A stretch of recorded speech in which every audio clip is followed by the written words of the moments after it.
રામ રામ દોસ્તો, આપણી ચેનલ પર ફરીથી એકવાર હિતેશભાઈ વઘાસિયા જોડાઈ ગયા છે. જેમનો અત્યાર સુધી આપણી જેટલી પણ વિડીયો છે ને સૌથી વધુ કોઈનો જોયો હોય ને તો એમાં હિતેશભાઈ વઘાસિયા છે, જેમનો સૌથી વધારે આપણા વ્યૂ આવ્યા છે એમાં. તો હિતેશભાઈ, હું હવે નવા અપડેટ છે, તમે હવે રાજનીતિક વિશેષજ્ઞ બની ગયા, તો હું કંઈ નવીનમાં તમારું કંઈ આગળનું વિઝન શું કહે છે, છવ્વીસનું ને અત્યારનું ને એક વિડીયો જોયો છે એ હું પછી ચલાવી દઈશ, પણ તમારે કંઈ અત્યારનું કહેવું હોય તો. જી નમસ્કાર પ્રતિકભાઈ, અને આપના માધ્યમથી આપના જે દર્શકો છે એમને પણ નમસ્કાર. ગુજરાતની જનતાને મારા વંદન. આજનો વિષય તો એવો છે કે ટૂંક સમયની અંદર ગુજરાતના રાજકારણમાં ખૂબ મોટો ભૂકંપ કહીએ તો પણ ચાલે, ઉથલ પાથલ થવા જઈ રહી છે. તમે પણ સાંભળ્યું છે અને ગુજરાતની જનતાએ પણ સાંભળ્યું છે કે ગુજરાતમાં મંત્રીમંડળનું વિસ્તરણ થવાનું છે. પરંતુ મને ક્યાંક ને ક્યાંક એવું લાગે છે કે ભાજપ છે એ પોતાના પ્રત્યે આવેલી જે એન્ટી ઇન્કમ્બન્સી છે એમને ખાળવા માટે મંત્રીમંડળનું ફક્ત વિસ્તરણ નહીં પરંતુ મુખ્યમંત્રી પણ બદલશે, આવું મને લાગી રહ્યું છે. અને આ બધી પ્રક્રિયા છે એ ટૂંક સમયમાં થવા જઈ રહી છે. આમ જોઈએ તો એમના ચોકઠા ગોઠવાઈ ગયા છે એવું કહીએ તો પણ ચાલે. પ્રદેશ પ્રમુખની જાહેરાત થશે, મંત્રીમંડળનું વિસ્તરણ, અને સાથે સાથે કદાચ મુખ્યમંત્રી પણ ચેન્જ થાય. આવું હું એટલા માટે કહી રહ્યો છું કે ભૂતકાળમાં આવું બની ચૂક્યું છે. વિજય રૂપાણી સરકાર જ્યારે હતી, એમના 5 વર્ષ પૂરા થયા ત્યારે કોઈને ખ્યાલ નહોતો, અને અચાનક વિજય રૂપાણી સાહેબનું રાજીનામું આવે છે અને ભૂપેન્દ્રભાઈ પટેલને મુખ્યમંત્રી બનાવવામાં આવે છે. તો એ દ્રષ્ટિએ જોઈએ તો ભૂપેન્દ્ર પટેલ સરકારને પણ 5 વર્ષ પૂરા થાય છે. આ સપ્ટેમ્બરમાં ભૂપેન્દ્ર પટેલ સરકારને 5 વર્ષ પૂરા થાય છે. અને જ્યારે આવી પરિસ્થિતિઓનું નિર્માણ થતું જઈ રહ્યું હોય, જ્યારે એન્ટી ઇન્કમ્બન્સી થોડી હોય, તો સ્વાભાવિક છે કે દરેક રાજકીય પક્ષ પોતપોતાની રીતે એન્ટી ઇન્કમ્બન્સીને ખાળવા માટે પ્રયત્નો કરતા હોય છે. અને એના ભાગરૂપે મને એવું લાગી રહ્યું છે કે મુખ્યમંત્રી સાથે મંત્રીમંડળ પણ ચેન્જ થવા જઈ રહ્યું છે ગુજરાતમાં. અચ્છા, તો મુખ્યમંત્રી ને આખું કેબિનેટ તો બધા કહે જ છે કે નવું આવશે કે જૂનાનું શું થશે અને એ બધું, પણ મુખ્યમંત્રી, આ તો રાઈટ કીધું તમે, રૂપાણી વખતે જ એકદમ જ કોઈને ખબર નથી અને બદલી અને એન્ટી ઇન્કમ્બન્સીને હરખું બેલેન્સ કરી દીધું હતું. એટલે અત્યારે ચહેરો બદલી નાખે તો ઘણો બધો ફરક તો આપોઆપ પડી જ જાય, એમાં કોઈ બેમત નથી. તો જોઈએ હવે આવનારા ટાઈમમાં પાછું બનાવશે કોને. એ જો કોઈ આઈડિયા હોય તો તમે નાખો અંધારામાં તીર. આઈડિયાની વાત એવી નથી. નહીં, લાગી જાય તો ઠીક, નહીં તો તુક્કો. ના, એવો તુક્કો મારવાનો કોઈ મિનિંગ નથી. જે છે એ ફેક્ટ હું તમને કહી રહ્યો છું. નામની ચર્ચાઓ કોઈ આમ તુક્કો પણ કોઈનો સાચો પડે એવો નથી. વિજય રૂપાણીમાં પણ નતો પડે એમ હતો કે ભૂપેન્દ્ર પટેલ જેવું કોઈને નામ જ નતું, આમ કોઈ મીડિયામાં નહીં, ક્યાંય નહીં, એકદમ જ ચહેરો આવી ગયો ભૂપેન્દ્ર પટેલ. નામની કોઈ વિશેષ ચર્ચા નથી, અને જે કઈ નામ આવશે એ પણ એવું જ આવશે કે જે સૌને ચોંકાવનારું હશે. એની ઉપરથી ઘણા કેલ્ક્યુલેશન એવા પણ બેસે છે કે પ્રદેશ પ્રમુખ અને મુખ્યમંત્રી આ બે ભાજપ પાસે અત્યારે મહત્વની પોસ્ટ હોય છે. તો એ પોસ્ટમાં જ્ઞાતિ જાતિના સમીકરણોને સેટ કરવા માટે કઈ જ્ઞાતિમાંથી પ્રદેશ પ્રમુખ બને છે, એના ઉપરાંત જો એક એક્ઝામ્પલ તરીકે લઈએ તો ઓબીસી માંથી પ્રદેશ પ્રમુખ આવે તો પટેલ જ્ઞાતિમાંથી મુખ્યમંત્રી રહે, અથવા તો કોઈ સવર્ણ જ્ઞાતિમાંથી મુખ્યમંત્રી રહે. આવી હંમેશા ભાજપની પોલિસી હોય છે કે જ્ઞાતિ જાતિના સમીકરણો પણ સેટ કરતા હોય છે. પરંતુ એ તો થઈ ભાજપની એન્ટી ઇન્કમ્બન્સી ખાળવાની વાત. પરંતુ રાજકીય ક્ષેત્રે હવે ખૂબ મહત્વની ચર્ચાઓ એ પણ છે કે હવે ટૂંક સમયમાં સ્થાનિક સ્વરાજની ચૂંટણીઓ આવી રહી છે, અને એ ચૂંટણીઓ છે એ આમ જોઈએ તો 2027ની વિધાનસભાની સેમીફાઇનલ રૂપે જોઈ શકીએ આપણે. અને એમાં પણ ખૂબ મોટે પાયે ઉથલ પાથલ થવાની છે. અને એ ચૂંટણીઓમાં પણ તમે જે અત્યારનો માહોલ છે, કે જે વાર્તાઓ ચાલે છે, કે જે ફાકા ફોજદારીઓ ચાલે છે, એના કરતા ઉલટા રિઝલ્ટ આવશે. હું તમને એક્ઝામ્પલ તરીકે વાત કરું તો સ્થાનિક સ્વરાજની ચૂંટણીઓમાં આમ આદમી પાર્ટી પાસે પૂરતા ઉમેદવારો નહીં હોય, અને એ હું એટલા માટે કહું છું, આ તુક્કો કે તીર નથી. આ વાત હું એટલા માટે કહી રહ્યો છું પ્રતિકભાઈ, કેમ કે હમણાં ટૂંક સમય પહેલા નગરપાલિકાઓની ચૂંટણીઓ ગઈ. તો નગરપાલિકાઓની ચૂંટણીઓમાં આખા ગુજરાતમાં આમ આદમી પાર્ટીને 35% ઉમેદવારો નહોતા મળ્યા. આ એક બહુ ગંભીર પ્રશ્ન છે, તમે જોજો, વિચારજો. આખા ગુજરાતમાં 35% ઉમેદવારો નહોતા ફિલઅપ કરી શક્યા. તો જીતવાની વાત તો દૂર રહી. હવે જ્યારે ઉમેદવારો, નગરપાલિકાઓની ચૂંટણી ગઈ અને હજી લાંબો ટાઈમ નથી થયો, તો નગરપાલિકાઓમાં જે રીતે ઉમેદવાર નહોતા મળ્યા, તો હમણાં જે સ્થાનિક સ્વરાજની ચૂંટણીઓ આવે છે એમાં તાલુકા પંચાયત, જિલ્લા પંચાયત, એ ઉપરાંત મહાનગરપાલિકાઓની ચૂંટણીઓ છે. મહાનગરપાલિકાઓની ચૂંટણીઓમાં પણ અહીંયા જુનાગઢ મહાનગરની ચૂંટણી હતી જે તે વખતે, 1 વર્ષ પણ હજી નથી થયું, ત્યારે ત્યાં પૂરતા ઉમેદવાર નહોતા મળ્યા. 10 થી 12 ઉમેદવાર તો છેલ્લી ઘડીએ બીજી પાર્ટીઓમાંથી ટિકિટ ન મળી હોય એવા ઉમેદવારોને ટિકિટ આપવી પડી હતી. એટલે કહેવાનો મતલબ એમ છે કે જ્યારે પાર્ટી પાસે પૂરતા કાર્યકર્તાઓ નથી, પૂરતા ઉમેદવારો નથી, તો જીતવાની અને સત્તા પરિવર્તનની વાતો, આ તો એમ લાગે કે જાણે ફાકા ફોજદારી અને એક એમ કહીએ ને કે વાહિયાત વાતો જેવું થઈ જાય છે. એટલે પણ ના મળતી હોય ટિકિટો, ખાલી રહી જતી હોય કે આનો ભાવ પણ બહુ વધારે હોય ટિકિટો. ના, ભાવની વાત તો વિધાનસભાના ઇલેક્શનો વખતે ખૂબ મોટા ભાવ કરે છે. એ ભાવની વાત મોટી ઇલેક્શનોમાં કરે છે, નાના ઇલેક્શનોમાં નાનો ભાવ હોય. અને મેઇન મહત્વની વસ્તુઓ તો એ છે કે જ્યારે કાર્યકર્તાઓની અવગણના થતી હોય, કાર્યકર્તાઓને સાઇડ ટ્રેક કરી અને આવનારા કે બીજી પાર્ટીઓમાંથી નારાજ થઈ અને જે કંઈ લોકો આવે છે એમને પણ જો તમારે ટિકિટો આપવી પડતી હોય છેલ્લી ઘડીએ, કારણ કે તમારું મેન્ડેટ લેવા કોઈ તૈયાર ના હોય, તો આવી બધી ઘટનાઓ બનતી હોય છે. આ તમે જુઓ ને, હમણાં જ વિસાવદરમાં તો ઠીક કડીની પણ હતી ચૂંટણી, તો કોઈ મતલબ ગયું નહીં સાથે, એના જે આપના ઉમેદવાર હતો એની સાથે કોઈ હતું જ નહીં, અને 500 જેટલા મત બી કદાચ મળ્યા હોય તો ખબર નથી એ ભાઈને. ના, એવું નથી. આમ આદમી પાર્ટીએ કડીમાં પણ મહેનત કરેલી છે. ઈશુદાન ગઢવીએ પણ ત્યાં સભા કરેલી છે. એમના ફોર્મ ભરવા ટાઈમે ઈશુદાન ગઢવી પણ ખુદ ગયેલા અને પાર્ટીના બહુ લેટ પહોંચ્યા હતા. એ પછી છે હા, એ પહોંચ્યા ન પહોંચ્યા એ 2 નંબરની વાત છે. પરંતુ ત્યાં હવે માની લ્યો કે આમ આદમી પાર્ટીને, આખી પાર્ટીને 3000 વોટ મળ્યા. હવે આપણે પ્રેક્ટિકલી જોઈએ તો 27માં ત્યાં કદાચ આમ આદમી પાર્ટીનું સંગઠન થોડું ઘણું મજબૂત થાય તો કેટલુંક મજબૂત થશે? વધીને 5000, 10,000 કે 15,000 વોટ લઈ જશે. તો એ વોટ કોના તૂટશે? સ્વાભાવિક છે એ વોટ કોંગ્રેસના તૂટે. એક અમુક રહસ્યની વાતો તો એવી પણ છે કે 2022નું જે ગુજરાતનું વિધાનસભાનું ઇલેક્શન ગયું, એમાં આમ આદમી પાર્ટીના અમુક 182 ઉમેદવારો ઉતાર્યા હતા, નો ડાઉટ. પણ એમાંથી અમુક ઉમેદવારોને તો એટલા વોટ મળ્યા હતા કે તમે કલ્પના પણ ન કરી શકો. એક એક્ઝામ્પલ તરીકે હું આપને વાત કરું કે થરાદ વિધાનસભા, આપ દર્શક મિત્રોને કોઈને મારી ઉપર શંકા હોય તો ગૂગલમાં સર્ચ કરી લેજો, આજની તારીખે પણ માહિતી અવેલેબલ છે. થરાદ વિધાનસભાની અંદર 2022માં આમ આદમી પાર્ટીને ટોટલ 278 વોટ મળ્યા હતા. હવે 290 ઉપર તો ત્યાં બૂથ છે ભાઈ, પ્રતિકભાઈ. 290 ઉપર બૂથ છે અને 278 વોટ મળેલા.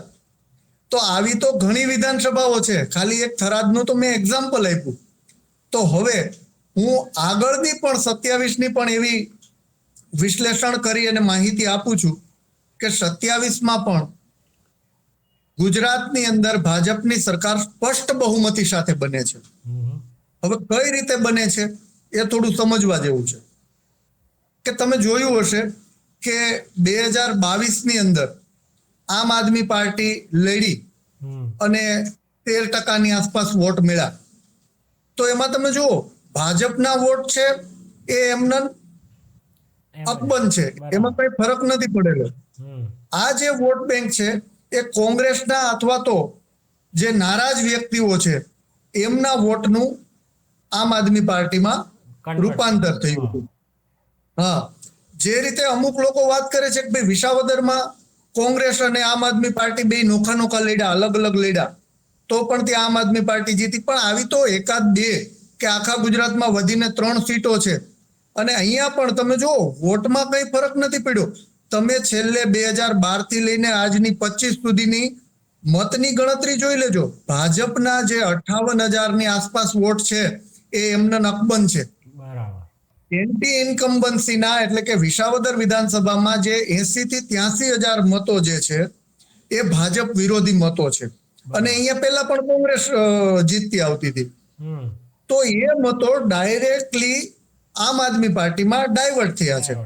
એટલે મતનું સમીકરણ તો એ જ છે. ભાજપના જે મતો છે એ તો એમના છે જ. હવે જેવી અહીંયા વિસાવદરમાં આમ આદમી પાર્ટી 1 સીટ જીતી તો અરવિંદ કેજરીવાલે ઇન્ડિયા ગઠબંધનમાંથી છૂટા પડી ગયા. છૂટા પડી અને તરત એવી જાહેરાત કરી કે ભાઈ અમે ગુજરાતમાં 27માં અલગ અલગ લડશું, કોંગ્રેસની સાથે ગઠબંધન નહીં કરીએ. હવે તમે વિચારો પથિકભાઈ કે અલગ અલગ લડે તો જે કાંઈ વોટોનું વિભાજન છે એ કોંગ્રેસની વચ્ચે અથવા તો જે સરકાર વિરોધી મતો છે એના ભાગ પડવાના છે. ભાગ પડે એટલે સ્પષ્ટ રીતે સ્પષ્ટ બહુમતી સાથે ભાજપની સરકાર બેસશે. હું તમને અત્યારથી આપના ટીવી ચેનલના માધ્યમથી આજે એક વાત જણાવવા માંગુ છું કે અત્યારે વાતો ચાલે છે કે સીમાંકન ફરશે. ગુજરાતમાં 27 વિધાનસભાના ઇલેક્શન પહેલા સીમાંકન ફરવાની વાતો ચાલે છે. જો કદાચ સીમાંકન ફરશે તો અત્યારે જે વિધાનસભાની 182 સીટો છે એ વધીને 210 થી લઈને 240 ની વચ્ચેની કોઈ બી સંખ્યા બનશે. હવે માની લ્યો કે એક એક્ઝામ્પલ તરીકે 220 સીટો બની અને સીમાંકન બદલા તો હું અત્યારથી તમને કહી દઉં છું કે 18 થી 20 સીટો આમ આદમી પાર્ટી જીતી શકશે, 15-20 સીટો કોંગ્રેસ જીતશે અને બાકીની બધી તમામ સીટો ભાજપના ફાળે જાય. કારણ કે ચોખ્ખી વાત છે, મતોના વિભાજન થાય એટલે આનું આજ પરિણામ આવે. ઘણા અત્યારે લોકો કહી રહ્યા છે કે ભાઈ ટ્રેન્ડ છે વિસાવદર વાળી થશે. તો હું આપના માધ્યમથી કહું છું વિસાવદર વાળી નહીં થાય, વેમમાં ન રહ્યો, 2022 વાળી થશે. કોઈની ફાકા ફોજદારીમાં ના આવો. કારણ કે મેં ખુદે આમ આદમી પાર્ટીના પ્રદેશ નેતૃત્વ સાથે કામ કરેલું છે અને ગુજરાતમાં પ્રવાસ કરેલો છે. એટલે મને ખબર છે કે ક્યાં કેવું સંગઠન છે. હવે સંગઠન વગર કોઈ પણ ચૂંટણી જીતવી એ શક્ય નથી. એટલે ક્યાં કેવું સંગઠન છે એના ઉપરથી હું આ વિશ્લેષણ કરી રહ્યો છું. માની લો કે કદાચ ને 182 સીટો રીએ સીમાંકન ન બદલે અને 182 સીટો ઉપર 2027ની ઇલેક્શન કરવામાં આવે તો પણ સમીકરણો આવા જ રહેશે. 15-20 સીટો કોંગ્રેસ જીતશે, 15-20 સીટો આમ આદમી પાર્ટી જીતશે, મતોના ભાગ પડશે અને બાકી સ્પષ્ટ બહુમતી સાથે ભાજપ સરકાર બેસશે. આ વાત 100% સાચી છે અને ગુજરાતની જનતાને હું એ પણ કહું છું કે મારી વાત ઉપર કદાચ વિશ્વાસ ન આવતો હોય તો 2022ના ઇલેક્શનોના આંકડા જોઈ લ્યો કે કઈ સીટ ઉપર ગુજરાતમાં ઘણી એવી સીટો છે કે જ્યાં 1000 વોટ પણ આમ આદમી પાર્ટીને નથી મળેલા, ત્યાં સંગઠન નથી, કાર્યકર નથી અને ખાસ કરીને અત્યારે આમ આદમી પાર્ટી જો મજબૂત હોય તો એ મજબૂત કયા વિસ્તારમાં છે? સૌરાષ્ટ્રમાં. હવે સૌરાષ્ટ્રમાં તો પહેલા પણ કોંગ્રેસનું પ્રભુત્વ હતું. થોડો ઘણો ટ્રાઇબલ વિસ્તારમાં પણ એન્ટી બીજેપી વોટ પડ્યા જ છે. બાકી આપણે એમ કહીએ કે અર્બન એરિયા, સિટી એરિયા એવા વિસ્તારમાં આજે પણ નથી એટલું મજબૂત સંગઠન કે નથી એટલા કાર્યકર્તાઓ કે નથી એટલી કેપેસિટી કે જ્યાં જીતી શકાય. અને કામ પણ તો અર્બનમાં તો દેખાય જ છે ચોખ્ખું બધાને કે કેટલું સારા કામ થયા છે. તો ત્યાં તો એમનો ખીલો હલે એમ છે જ નહીં ભાજપનો. ક્યાંક આ જે વિસાવદર ને એવા થોડી ઘણી સીટો હોય ત્યાં કામ ના થયા હોય એના કારણે હોય. બાકી આ 158 સીટો આવી છે જ્યાં ફર્સ્ટ ટાઈમ ભાજપ આવી છે તો ત્યાં તો આ લોકોએ કદાચ કામ કરીને બતાવ્યા હશે ને તો એમાં ફરીથી પાછા એ લોકો આવવાના જ છે. જ્યાં કામ નહીં થયા હોય ત્યાં થોડોક ફરક પડશે. તો 80 સીટો તો આરામથી 80-90 સીટો તો કેટલું સૌથી વધુ પાટીદાર આંદોલન ને આ બધું હતું ત્યારે થોડુંક આ લોકોને અઘરું પડી ગયું હતું ભાજપને. ત્યાં સુધી વાંધો નહોતો આવ્યો બાકી. અને એ વખતે આવી નથી નવી, કોઈ હતું નહીં બીજું, એટલે કોંગ્રેસને એક ચાન્સ હતો કે આવી શકત પણ એ પણ ગયો. હવે આમાં તમે હમણાં કરશનદાસ બાપુનું પણ કંઈક તમે સાંભળ્યું હોય તો એની ઉપર શું તમારો વિચાર છે? એ કેજરીવાલ કરશનદાસ બાપુને પણ મેં સાંભળ્યા. હા. એમની પણ જે વ્યથા છે, પાર્ટીની અંદર એમણે જે મહેનત કરેલી છે, એમણે જે કામ કરેલા છે, સાચા કાર્યકર્તાઓ જેટલા લોકોએ કામ કરેલા છે અને જે માહિતીઓ જાણે છે, એટલે ધીમે ધીમે આંખો ખુલતી જશે ને એમને સમજાતું જશે કે ભાઈ આપણે ખોટી દિશામાં છીએ. અને જે આ કઈ ફાંકા ફોજદારી કે વચનો આપવાની વાત છે ને વિસાવદર વાળી થવાની વાત છે, એ બધું આમ જોઈએ ને તો સાયકોલોજીકલી ઇફેક્ટ બનાવવા માટેના આ બધા સૂત્રો હોય છે. આપણે એમ કહીએ ને કે ભાઈ 2-4 મોટિવેશનલ સ્પીકર સારા મળી જાય ને તો એ થોડું માણસનું માઇન્ડ ફેરવવા પ્રયાસ કરે. પણ જનતા પણ ખૂબ હોશિયાર છે, જનતા પણ બધું જાણે છે. અને આ હું એટલા માટે વિશ્લેષણ કરી શકું કે તમે એ પણ જોઈ શકો છો કે ભૂતકાળમાં પણ આવી ઘટનાઓ બનેલી કે હરિયાણામાં તમે સાંભળ્યું હશે બધા કહેતા હતા કે ભાઈ ત્યાં તો કોંગ્રેસની સરકાર બને છે. છેલ્લી ઘડીઓ સુધી બધા એવું કહેતા હતા. અરવિંદ કેજરીવાલજી જેલમાં હતા, એ જેલમાંથી છૂટે બીજે દિવસે વાત કરે કે ભાઈ અમે હરિયાણામાં અલગ રીતે લડશું, અલગ રીતે લડે અને જે કોંગ્રેસની સત્તા બેસવાની હતી ત્યાં એના બદલે બીજેપીની સત્તા બેસી ગઈ. તો સેમ અહીંયા વિસાવદરની એક સીટ જીતવાથી એવી જાહેરાત કરી દઈએ કે અમે કોંગ્રેસની સાથે ગઠબંધન નહીં કરીએ અને અલગ લડીએ છીએ. તો જનતાએ પણ વિચારવાનું છે અને તમારા જેવા રાજકીય વિશ્લેષકોએ પણ વિચારવાનું છે. નહીં, હું તો ભાજપનો સપોર્ટર છું તો મારા માટે તો સારી વાત છે કે ભાઈ લડો. તો તમારા વિશ્લેષકો પરથી આમાં કોઈ પાર્ટીને સપોર્ટ નહીં કે કોઈ પાર્ટીની આ તે કરવાની વાત નથી. મારા જેવા જેટલા પણ હોય મને એમ લાગે છે કે આ સત્ય સનાતન હકીકત છે. આ સત્ય સનાતન હકીકત છે, બરાબર છે. અને આ હકીકત ઉપર આજ નહીં તો કાલે નહીં તો 27માં પ્રકાશ પડવાનો જ છે. હું જેટલા લોકોને અત્યારે આ મારી વાત ગળે નથી ઉતરતી કે વિશ્વાસ નથી બેસતો એવા લોકોને હું 2 હાથ જોડીને વિનંતી કરું છું, કઈ વાંધો નહીં ભાઈ, મારો વિરોધ ન કરો, પરંતુ તમે આ મારો વિડીયો સાચવી રાખો. બરાબર છે. 2000 હા, એ તો દેખાય છે. તમે હરિયાણાનું ઉદાહરણ આપ્યું કે ગમે આ તમે જોશો ને તો ત્રીજી પાર્ટી હોય તો મેઇન જે ફાયદો થાય એ મેઇન પાર્ટીને જ થવાનો છે. પછી એન્ટી ઇન્કમ્બન્સી હોય કે બધું પછી ફરી જતું હોય આખું. 3 પાર્ટીઓ જ્યાં લડે ને ત્યાં વિશ્લેષણ વાળાઓને પણ અઘરું પડી જાય કે કોણ જીતશે.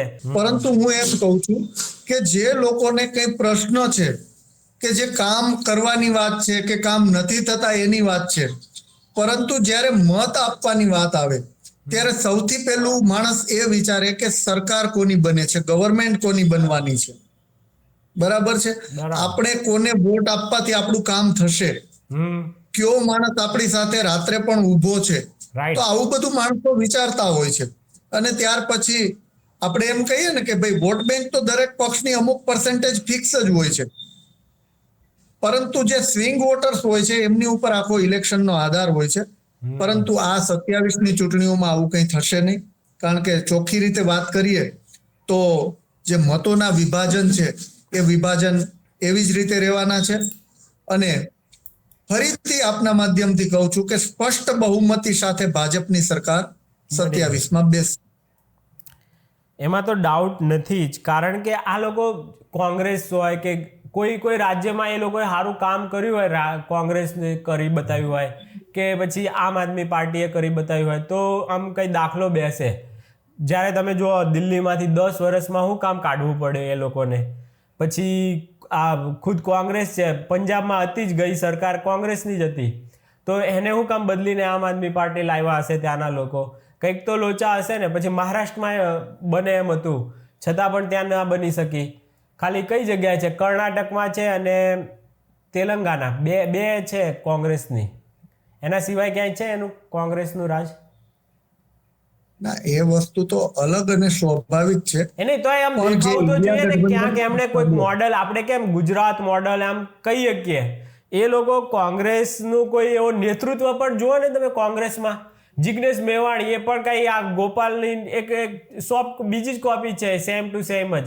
એ પણ આમ કેવું એકદમ જ હિન્દુ વિરોધી વિચારધારા કનૈયા હાથે એવી રીતે જ દેખાય છે. આ ત્રણ ટોળકી જે છે ને, ગોપાલ, કનૈયા કુમાર, જિગ્નેશ મેવાણી, એ જિગ્નેશ મેવાણી કોંગ્રેસમાં છે અને ગોપાલભાઈ આપમાં છે. તો આ હિન્દુ વિરોધી વિચારધારાવાળા જ તમે ચહેરા સામે જુઓ તો કોણ હિન્દુ વોટ આપે? એ પણ એક સવાલ છે ને સૌથી મોટો. અને એ બહુ સારું જ છે. હું તો બહુ સારું માનું છું કે જિગ્નેશભાઈ ને આવા બધા જ એવા કોંગ્રેસ લઈને આવે છે સામે ચહેરા, જેથી કરીને કોઈ હિન્દુને એમ ના થાય કે આને વોટ આપીએ આપણે. ચહેરા કરતા મેઇન વસ્તુ હોય છે કે પાર્ટીની વિચારધારા. હા, એ બી છે. પાર્ટીની કોઈ પણ વ્યક્તિ કોઈ પણ રાજકીય પાર્ટી સાથે હોય તો એ એમની વિચારધારાથી જોડાયેલો હોય. હવે હું તમને વાત કરું તો ગત 2022ના ઇલેક્શનમાં અરવિંદ કેજરીવાલજીએ અમુક જાહેરાતોને અમુક ગેરંટીઓ આપી હતી કે વીજળી ગેરંટી, બરાબર છે, આવી ગેરંટીઓ આપી હતી કે ભાઈ આ પ્રકારની ગેરંટી, આ પ્રકારની ગેરંટી, આ પ્રકારની ગેરંટી. પરંતુ તમે જુઓ એમણે જ્યાં જ્યાં વીજળીનો પ્રચાર કર્યો, અમુક એવા રાજ્ય છે જ્યાં ભાજપે 125 યુનિટ વીજળી ફ્રી આપી દીધી. બીજી વસ્તુ એવી થઈ કે જ્યાં એ લોકોએ એવો પ્રચાર કર્યો કે ભાઈ અમે બસ સુવિધાઓ ફ્રી આપશું, તો ભાજપ સરકારે પણ એવી જાહેરાત કરી દીધી. તો આમ જોઈએ તો વિચારધારા તો કઈ છે નહીં, આ તો મુદ્દા આધારિત રાજનીતિ છે.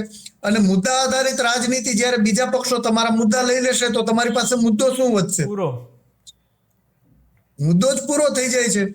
મુદ્દા આધારિત રાજનીતિ અને વિચારધારાની રાજનીતિમાં ખૂબ ફરક હોય છે પ્રતિકભાઈ. એટલે જે મુદ્દા આધારિત રાજનીતિ છે એ ટૂંક સમય માટે ચાલે છે અને જે વિચારધારાની અને જે આમ કહીએ કે મજબૂત પકડવાળી રાજનીતિ છે એ અલગ વસ્તુ છે. તો આના આધારે ઘણા સંભાવનાઓ છે. તમને હજુ સંભાવનાઓ લાગે છે? કદાચ ચાલો આપણે માની લઈએ કે બંને કોંગ્રેસ અને આમ આદમી બંને ગઠજોડ કદાચ કરી લે, કારણ કે અત્યારથી એમને લાગે છે કે આપણે બંને જો અલગ અલગ લડશું તો જીતી નહીં કે ભાજપ હાથે, અને બંને ભેગા થઈ ગયા તો શું થશે? ચાલો પ્રતિકભાઈ, પહેલી વસ્તુ તો હું તમને એ સમજાવવા માંગુ છું કે આજે નહીં ને કાલે નહીં, ક્યારેય બંને ભેગા નહીં બેસે. એમ પાક્કે પાયે? આમ તમે એ વાત પર કોન્ફિડન્સ જ છો? કોન્ફિડન્સ છું કે એ બંને ક્યારેય સાથે નહીં બેસે, બરાબર છે. અને બીજી વસ્તુ કે કદાચ બંને માની લ્યો કે એક સેકન્ડ પૂરતું આપણે માની લઈએ કે બંને સાથે બેસશે તો પણ વિરોધ પક્ષ મજબૂત થશે, પરંતુ સરકાર બનાવવાનું કોઈ ચિત્ર છે નહીં. કારણ કે તમે પણ જોયેલું છે કે 2017માં જે બીજેપી વિરોધી એન્ટી ઇન્કમ્બન્સી હતી એનાથી તો 50% પણ અત્યારે નથી. 2017માં જે માહોલ હતો, 2017માં કોંગ્રેસ પાસે જે ચહેરાઓ હતા એવું તો હજી આજની તારીખમાં છે નહીં. અને રહી વાત બીજી કે બંને ગઠબંધન કરે તો ગઠબંધન કરશે એટલે સૌથી પહેલો વિવાદ ઉભો થશે ટિકિટ વેચણીમાં. કારણ કે તકલીફ ત્યાં પડશે કે જ્યાં કોંગ્રેસ મજબૂત છે ત્યાં જ આમ આદમી પાર્ટી મજબૂત છે. અચ્છા. બાકી જ્યાં બીજેપી મજબૂત છે ત્યાં તો કોંગ્રેસ કે આમ આદમી પાર્ટીનું એટલું બધું કઈ ખાસ છે નહીં. એટલે એવા વિસ્તારમાં કોંગ્રેસ અથવા તો આમ આદમી પાર્ટી મજબૂત છે કે જ્યાં બીજેપી વિરોધી મતો છે. એટલે ત્યાં એ લોકોને ટિકિટ વિવાદમાં વિખવાદ પડશે કે ભાઈ અહીંયા અમે લડીએ, અહીંયા અમે લડીએ. એટલે એ ગઠબંધન શક્ય નથી, કારણ કે બેમાંથી એક પણ નમતું જોખવામાં તો માનશે નહીં, નમતું જોખશે નહીં. એટલે તમે સમજી શકો કે ભાઈ 27માં શું હાલ થવાના છે. કેજરીવાલને તો હું અહીંથી જેટલા પૈસા ઉખાડાય એટલા ઉખાડી લે ટિકિટો વેચીને ને એવી રીતે. એટલે એ તો અલગ લડે તો જ એને તો ફાયદો છે ને, એટલી 182 સીટો વેચવા મળે એને. આ એક બીજું પણ કારણ કહી દઉં કે બે ગઠબંધન હું કામ ના કરે તો 182 સીટો વેચે એનો જે ભાવ રાખે એ પ્રમાણે. જ્યારે ગઠબંધન કરે એટલે સીધી અડધી જ વેચીએ કે ને, અડધી કે એનાથી પણ ઓછો માલ મળે એને, એટલે ના કરે. બાકી કરવું તો હોય, જીતવું હોય તો કરવું પડે. આમ તમે વિચાર કરો, જીતવું હોય તો ને, જીતવા માટેની વાત નથી. અહીંયા તો એવી વાત છે કે 2, 5, 10 લોકોના કેરિયર બને અને કઈ રીતે જનતા હેરાન થાય. હા, કરશનદાસ બાપુએ કીધું કે એણે દિલ્હીમાંથી, આ વાત સાચી છે કે દિલ્હીમાંથી અહીંયા મોકલેલા છે 214 લોકો, જેને પગાર આપીને અહીંયા બધા ઉપર નજર રાખે છે, પણ એને 40,000 જેવો પગાર આપ્યો છે. બિલકુલ સાચી વાત કીધી છે બાપુએ. અને આ અહીંયા બહારથી આવ્યા આ વખતની વાત નથી, આ તો 2022 પહેલા પણ આવી ચૂકેલા છે. અચ્છા, ત્યારે અલગ માણસો હતા, આ વખતે એના માણસો રાખે તો માણસો ઓળખી જાય, એટલે આ વખતે માણસો ચેન્જ કર્યા છે. બીજા રાજ્યોમાંથી બિહાર, રાજસ્થાન, ઉત્તર પ્રદેશ ત્યાંના માણસો આવ્યા છે અહીંયા. એ કરે શું એ લોકો? અને 250 થી 300 લોકો આવ્યા છે. અને કરે શું એ લોકો? કરે કઈ નહીં, ગુજરાતના કાર્યકરો જે કામ કરે એનું ધ્યાન રાખવાનું, એમને હકાવ્યા કરવાના કે દોડો હૈશા એમ દોડો, બીજી કઈ વાત નહીં. તો આવું કામ કોઈ કરો. ભાજપમાં આવું હશે કે એની ઉપર કાર્યકર્તા કામ કરે છે કે નહીં, એ જોવા વાળા કોઈ હોય? આવું કોઈ બીજી પાર્ટીમાં આવી સિસ્ટમ છે? હું તમને એમ કહું, દરેક સિસ્ટમમાં કોણ કામ કરે છે કોણ ન કરે એ તો ગ્રાઉન્ડ લેવલથી ઉપરના લેવલ સુધી બધાને ખ્યાલ હોય. પણ એના માટે શું હોય કે તાલુકા પ્રમુખ છે, જિલ્લા પ્રમુખ છે કે પ્રદેશના હોદ્દેદારો છે, આ બધા લોકો એનું ધ્યાન રાખતા હોય ને, બરાબર, કે કોણ શું છે. કોણ શું કરે. હવે માની લો કે તમે બહારથી આવી અને અહીંયા તમે લોકોનું ધ્યાન રાખવા માટે આવે છે, તો એમને અહીંનો શું અનુભવ? કાંઈ જ નહીં. બીજી પાર્ટીઓમાં હોય છે, પણ બીજી પાર્ટીઓમાં લોકલ કાર્યકરો ઉપર ભરોસો હોય છે અને લોકલ કાર્યકરોના ઉપર મેસેજ જતા હોય છે, એટલે કોણ શું છે એ ગ્રાઉન્ડ લેવલથી ઉપર સુધી બધાને બધી માહિતી જ હોય છે. હા, એટલે આમ સંઘના કાર્યકર્તા હોય છે, પણ એ કઈ પગારથી ને એવી રીતે નહીં, પોતાની આમ એની એવું હશે કે હું જોઈ આવું ત્યાં, ખાલી એક લટાર મારી આવે કે અંદરનું શું છે, પોઝિશન શું છે, આપણા કાર્યકર્તાઓનો કેવો જુસ્સો છે, આવું બધું માપવા માટે આવતા હોય, એ લોકોનું જોવા માટે પણ આવતા હોય કે કયો કાર્યકર્તા દિલથી કામ કરે છે, કયો પૈસા માટે કરે છે, આવું બધું જોવા માટે કંઈક હોય એમ. એક આરએસએસ એ તો એની વિચારધારા જ એકદમ જબરજસ્ત છે, એમાં તો આપણી મગજ કામ ના થાય કે આ લોકો પૈસાથી કરે છે એવું તો કંઈ જ નહીં કે એના માટે. તો એવા હોય છે એમનામાં, એમાંથી જ આ મોદી સાહેબને એવા નીકળ્યા જેને છે અત્યારે પ્રધાનમંત્રી સુધી બનાવી નાખ્યા. પણ આવા કાર્યકર્તા બહારથી અહીંયા મૂકવા પડે એટલે એ લોકોના અવિશ્વાસનું પણ કારણ કાંઈક તો હશે ને અહીંયા તમારા મોટા ચહેરાઓ પર, કે જેથી કરીને એક કોન્સ્ટિટ્યુએન્સીમાં પણ આટલા 240-300 જણા અહીંયા મૂકવા પડ્યા કે જેથી કરીને ધ્યાન રાખે. અને એ અપડેટ તમને તો નહીં આપતા હોય, એ અપડેટ દિલ્હી જ જતી હશે ને, કેજરીવાલ સાથે પાસે જ જતી હશે. બિલકુલ. હા, એટલે અવિશ્વાસનો માહોલ પણ કેજરીવાલ છે ને વિશ્વાસ નથી મૂકતો ગોપાલભાઈ પર કે ઈસુદાનભાઈ પર કે પછી જે પણ તમારા મોટા બીજા કોઈ હોય, તો મને ખબર નથી, આ બેના નામ સાંભળ્યા છે. આનાથી કોઈ મોટો ચહેરો ખરો બે સિવાય?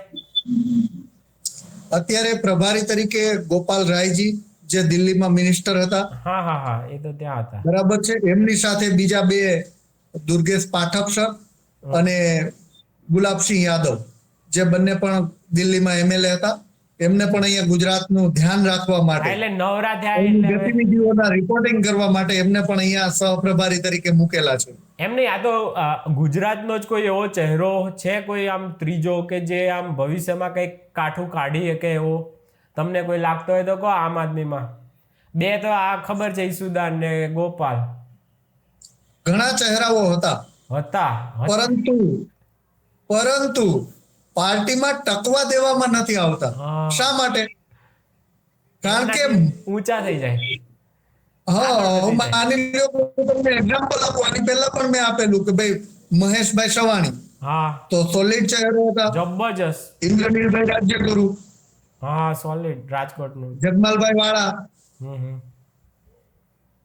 આવા તો અનેક લોકો છે. અલ્પેશભાઈ કથિરિયા પણ આમાંથી લડેલા 2022માં, ધાર્મિકભાઈ માલવિયા, નિખિલભાઈ સવાણી, નીકળી ગયા.